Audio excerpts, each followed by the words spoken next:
على أرض ملعب الشيخ العبيدية الذي شهد محطات مضيئة في تاريخ كرة القدم الوطنية، تتجه الأنظار غدا إلى مواجهة الحسم التي قد تحمل للمرابطين فرصة كتابة فصل جديد من المجد.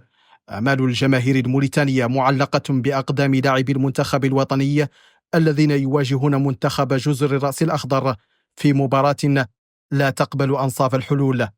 إنها لحظة الحقيقة، حيث يتطلب الأمر الانتصار ولا شيء سواه، مع انتظار أن تكمل القاهرة الحكاية الجميلة بفوز المنتخب المصري على بوتسوانا، ليلتحق المرابطون بركب المتأهلين ويسجلوا حضورهم القاري الرابع تواليا، هذه المرة في نسخة تقام بالملاعب المغربية.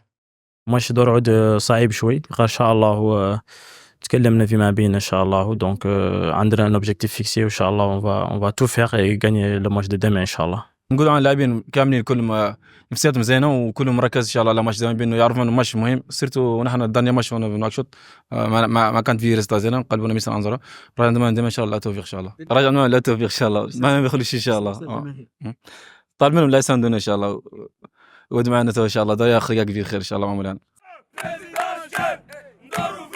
الجماهير الموريتانية التي كانت دائما السند والملهمة لن تبخل غدا بدعمها وتشجيعها.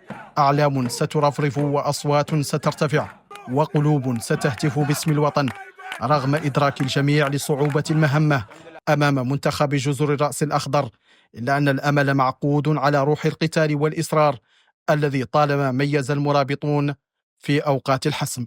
الجماهير صراحة عندها ياسم الأمل في المنتخب، راجل لاعبين يدخلوا ينزلوا مباراة بدون أي ضغوطات، وذاك اللي يريد مولانا وفاة تخلق في النهاية، يعني لأن احنا ما نتحكموا في المباراة، عندنا اللي أنفسه راجل على المباراة الأخرى تخدمنا، غير الأهمش عليهم ما يتخموا بها. مسيرنا الصبح الجماهير كامل ككل، اللي منها اللي في تربين المشجعين واللي منها المو في تربين المشجعين كلها يقبوا مسيروا مع المنتخب. إن المنتخب يقبوا بالون الدنيا كاملة تصقي، إن تصقي يحس المنتخب أنه وراه الجماهير جاي هون يعاصر المنتخب الوطني. نرى أنها مباراة صعبة وفي ظروف خاصة منتخب قادم من سلسلة نتائج سلبية جدا، ولكن الجماهير يملؤها الأمل والشغف من أجل تحقيق نتيجة إيجابية والفوز على الرأس الأخضر، خاصة أن هذا الملعب ارتبط تاريخيا خاصة آخر 10 سنوات بنتائج تاريخية المنتخب الوطني، وكان ملعب صعب على أعتى المنتخبات الإفريقية حتى والعربية، وبالتالي المرابطون حينما يلعبون على ملعب الشيخ العبيدية الجماهير تمني النفس بالخروج بنتيجة إيجابية ونتيجة الفوز، وهو ما نتمنى في هذه المباراة الصعبة، خاصة أنها 50% تحت أقدام اللاعبين هنا على ملعب الشيخة، و50% في انتظار نتيجة بوتسوانا ومصر.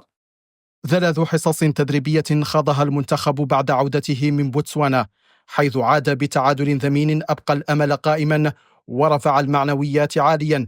سيكون إضافة إلى عاملي الأرض والجمهور حافزا إضافيا للاعبين الذين يدركون أن مباراة الغد ليست مجرد مواجهة عابرة، بل هي مباراة إثبات ذات، مباراة مواصلة التأكيد على أن حضور موريتانيا في المحافل القارية السابقة لم يكن مجرد إنجاز عابر، بل هو انعكاس لمسار ثابت وطموح يتجدد مع كل اختبار.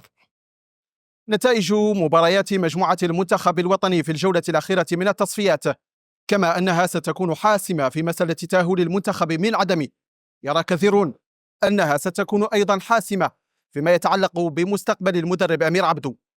عماد أحمد بابا، المدينة، من أمام ملعب الشيخ العبيدية، نواكشوط.